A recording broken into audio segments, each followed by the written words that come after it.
Hello creeps! Andy here, and today I just have a quick book haul for you. Was gonna post another video, but I filmed it and I hated it, so it will never see the light of day.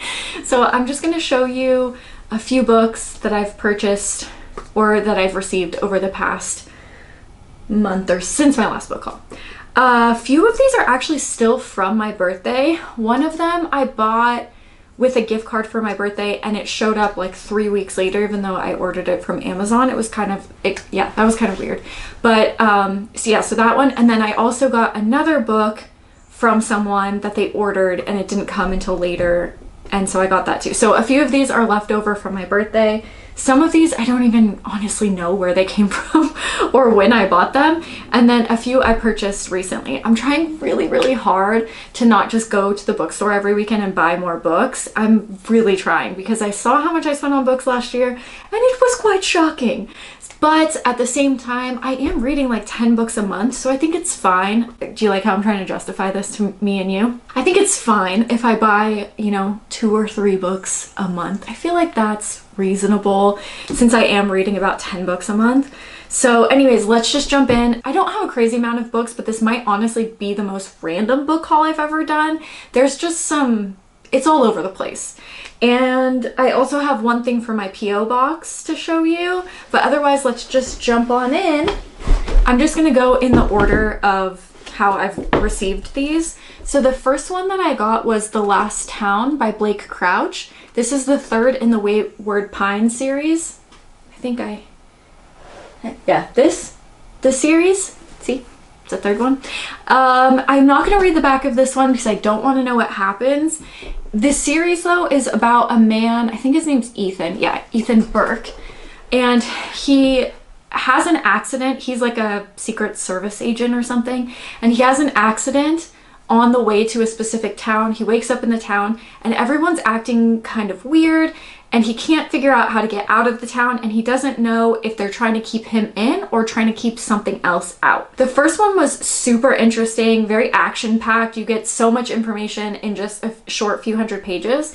But the second one really wasn't that, it was still entertaining, but there really wasn't any new information really added to it. And so it kind of felt like it was just a bridge to get from the first book to the third book. But shit was about to hit the fan at the end of the second one. So I'm very excited to read this one and kind of see where we end up. I'm supposed to actually be going to stay in the woods for a few days, so maybe this will be the book that I read there. I think that's where I read both of those actually, was in the same place. Was it, or was it just the first one? One of them I read up there. So maybe I will save this one for the end of the month to read. I don't know. Do you guys do that? If you're going to a place like a beach, you'll find a beach book to make you feel like you're, I don't know, it's like almost an interactive experience being in the same atmosphere as the book that you're reading. Does anybody know what I'm talking about, or am I crazy? I'm sure some of you get it. The next one that I bought was Then She Was Gone by Lisa Jewell. And I have just begun my Lisa Jewell obsession. What was it, last month? I think I read my first Lisa Jewell book. Absolutely loved it. I read a second one that now I can't remember the name of, but it was again about a girl disappearing. That one was okay. It was still fine. Like for a thriller book, it was still a good book, but it was not as good as the first one. And this one I felt like was really, really good again. So I think that other one was just kind of a fluke. But this one is about a girl who goes missing, her mom and dad and family, and it kind of describes their life after this girl has gone missing. And then we come to find, well, I don't want to give anything away. Oh yes, okay, so then she ends up meeting a new guy because her and her husband divorced. She meets a new guy and then he has a daughter, and her daughter kind of reminds her of her daughter at that age. And the story continues from there. To be honest, I didn't know how this was gonna go just by reading the back, and I'm really glad that I read it. It was really actually sad and emotional. Like this had me sobbing at the end. It was really sad. It was sad for a thriller book, but I mean, well written. I think Lisa Jewell is a fantastic writer, and I was really engaged the whole time in this book. Still think I like the first one that I read more. I don't remember what it's called. I'm sorry. You know what? Let me just Google it. Still, my favorite is None of This Is True, then this one, and then the one that I was just like, this is okay, is The Night She Disappeared. So yeah, that's my ranking of them so far.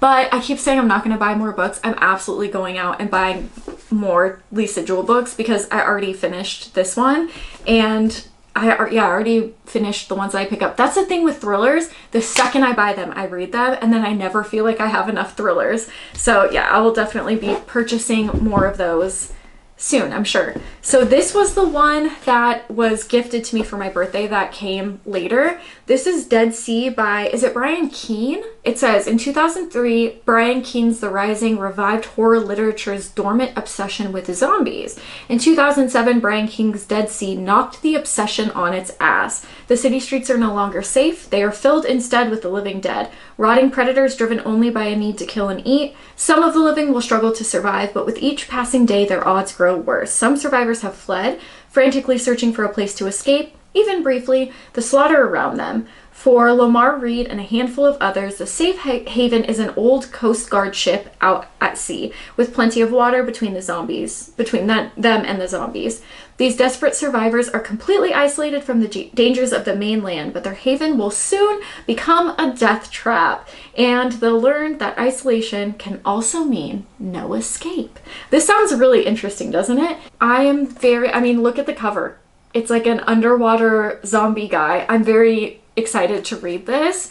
And yeah, let me know if you guys have read this or any of his books before, because this will be my first of his. Next up, this is the one that I purchased that took weeks to get on Amazon. And it's really weird because if you click on it, the picture is of a different writer with the same name. And so I don't know, maybe it's better to just buy this directly from this author's website, but that was even kind of hard to find because he has the same name of a different author. There are multiple authors with this name.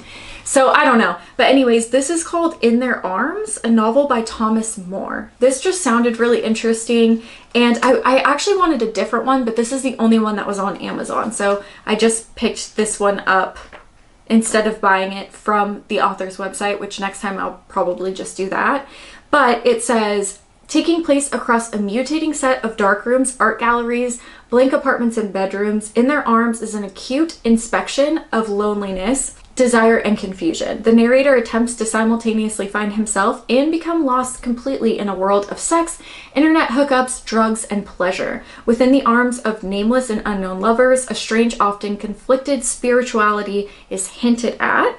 In Thomas More's second novel, he uses a deft and purposefully layered prose to create a gray area of illusion and smoke screens, where needs and fears entwine, often becoming the same thing. In Their Arms is disturbingly seductive assault from one of the most exciting new voices in experimental fiction. So yeah, interested to read this. Let me know if you guys have read any work from him. It says here that it's labeled as gay fiction. So yeah, I don't know. Excited to see it. I believe that this one kept coming up, or his work kept coming up, when I was searching Dennis Cooper novels, I believe. So that's probably why I got that one. Next one, okay, you guys know that the last video, or no, a few videos ago, I read Gabrielle Whitcopp's The Necrophiliac. So after I read that book, ran and purchased more of her work. So this is Exemplary Departures by Gabrielle Whitcopp. And the only thing is, I don't think, because I believe she's a French writer. The only thing is, you can't find a lot of her work translated to English. I think there's only a few books, which is an absolute bummer. Maybe I'm wrong. Maybe I just haven't found them all yet. Maybe I could do like a deeper dive through Barnes & Noble or something. I don't know. But there are a few that you can purchase online as of right now, and this is one of them. I have the other one in my cart ready to be purchased, so you better believe I will be ordering that one soon. But this one just says, Exemplary Departures consists of 5 exquisitely wrought novellas depicting 5 exemplary deaths in various exotic locations around the globe. A gentleman spy disappears with his secrets in the Malaysian jungle. A young woman agonizes atop a ruined castle overlooking the Rhine. I don't know what what the rhyme is. A writer succumbs to alcoholism in the streets of Baltimore. Again, I'm assuming that this is that part is inspired by Edgar Allan Poe. I'm assuming, because she seems to have an obsession with him, which I do not blame her. A salesman expires as a vagabond in the sewers of New York, and hermaphroditic twins, am I pronouncing that correctly? Twins are assassinated in a stagecoach, drawing from the remnants of real-life anecdotes from Edgar Allan Poe's final days. Okay, yeah, to an agonizing tale of Idilia Dub. Okay, so these are drawing from real-life anecdotes. Interesting. These stories are imagined descents into death's supreme indifference. A true modern inheritor of the legacy of French decadent writers, Whitcomb spins these tales with her trademark macabre elegance and her chilling humor, maneuvering in an uncertain space between dark romanticism, gothic expressionism, and sadistic cruelty. Death is life's most important moment, Whitcomb had claimed. It was first published in French in 1995. Interesting. Does that not sound very unique? And it's interesting that they're supposedly based on real life deaths. So very excited to read this. I mean, her work, The Necrophiliac, was so beautifully written. The way that she went about writing that novel was so intriguing to me, and I smell a new obsession on my hands. Okay, I'll probably read a few of her books this year, probably soon. I mean, and look at the cover of this. I mean, how could you not just be completely drawn to that, you know? Okay, next up we have Matthew Lewis's The Monk. There's a naked man on the cover being held by a demon. And the back of this guy just says, well, there's a quote. It says, "Few could sustain the glance of his eye, at once fiery and penetrating." I've currently been finding a lot of these books from like 1800s about things that are more disturbing than what is typically written in this day and age. And it's so interesting that even nowadays, with the rise of, well, I'm not saying that splatterpunk has never been a thing, because it's been around for a long time, but I would say that things like Book Talk have really exponentially increased the interest in books like that. And at least that's where I found these books, like more splatterpunk type books. And you do have like a big separation of people who are interested in the work and then people who find it really disgusting, that go above and beyond just saying like, oh, this isn't for me, by saying this work shouldn't exist. And it's so interesting that I'm finding works from, you know, centuries ago that write about things that are just as or more disturbing than modern day works, and they're just kind of left behind and people aren't really talking about them as much. So my mission is just to go on a deep dive and find the most disturbing books ever written. Probably you guys can gather that. But I've come across some really beautiful texts in the process. And so anyways, I found this one and I thought it was pretty interesting that it was written in 1796. 1796! Anyways, it says, savaged by critics for its supposed profanity and obscenity, and bought in large numbers by readers eager to see whether it lived up to its lurid reputation, not least because its author was a member of Parliament and only 20 years old. Oh, that's interesting. It recounts the diabolical decline of Ambrosio, a Capuchin superior, who succumbs to temptations offered by a young girl who has entered his monastery disguised as a boy and continues his descent with the increasingly depraved acts of sorcery, murder, incest, and torture. Do you see what I'm saying? Like, this was written in the 1700s. This is wild. Combining sensationalism and acute psychological insight, the masterpiece of Gothic fiction is a powerful exploration of how violent and erotic impulses can break through the barrier of social and moral restraints. Tell me that you are not so intrigued to read this. It says this edition is based on the first edition of 1796, published before Lewis made revisions to avoid charges of blasphemy. I'm very thankful that things like this exist before the public and the outrage led to changes, that we're able to see the original art that someone wrote in 1796 about these things. And I'm gonna venture and say that there's probably some underlying meaning within them too, you know? So I guess even though the works are older, it doesn't mean that they avoided criticism like they do in this day and age, but it is just interesting that we think that these things are so unique, but this shit has been going on forever. I mean, even dating back to like Greek mythology, you have things like incest and murder and horrible things that I feel like are definitely used in modern day texts to disturb people. Anyways, okay. It says that in this introduction they discuss the novel's place within the Gothic genre and its themes of sexual desire and abuse of power, which is pretty interesting considering it's written from a person in power. Okay, the next one. So you guys really enjoyed that erotic literature video that I did a few months back, and you did request a second one, and I am here to deliver that to you. So I recently went on just a deep dive trying to find wild erotic books to read, and let me tell you, I've got a back catalog of about 30 books, so this could absolutely become a series on this channel.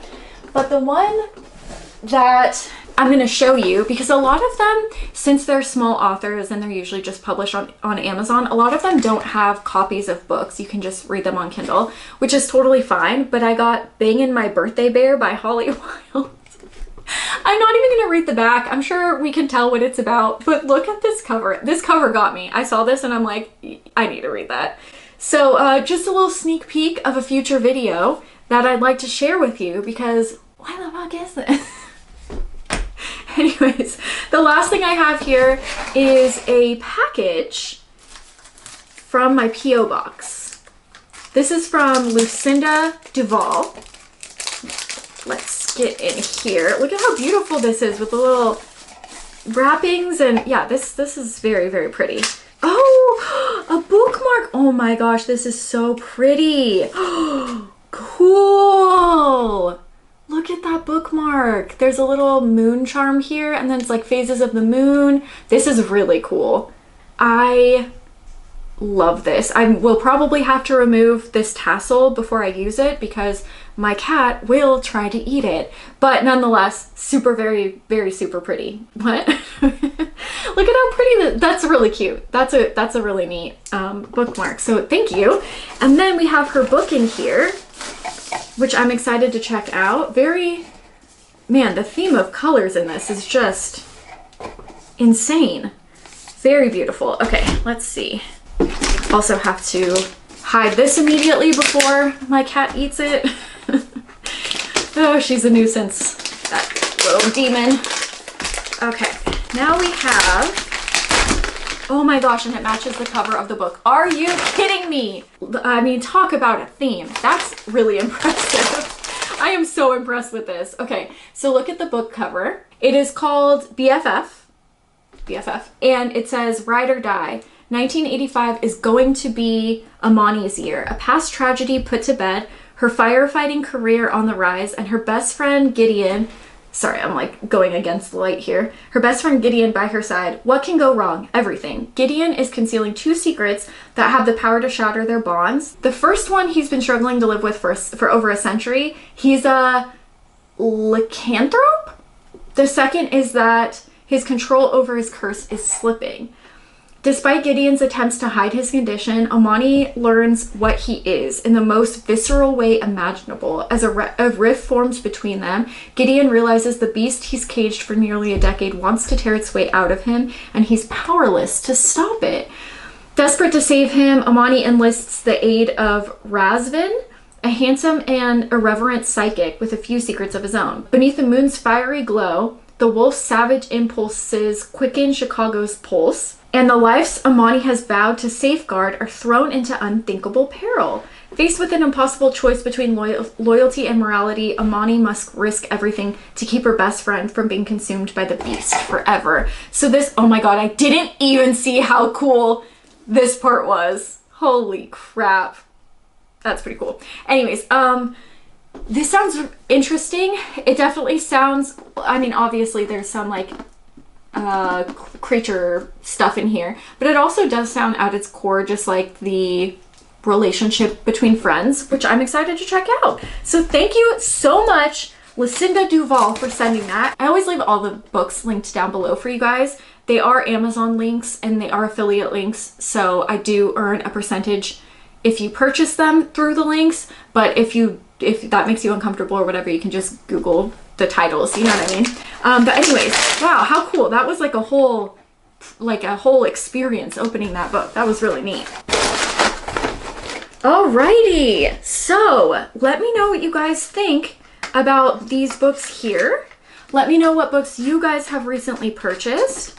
And if you need more content between videos, I will see you on Goodreads or Instagram, and you guys can check out what I'm currently reading over there. Otherwise, I will see you soon with another horror video. Thank you so much for watching, and yeah, I'll see you soon. Okay, bye. I got nightmares in my head, I fear that the thoughts build up until I can't hear, that my mind fills up into a creature, and it haunts me somewhere much deeper.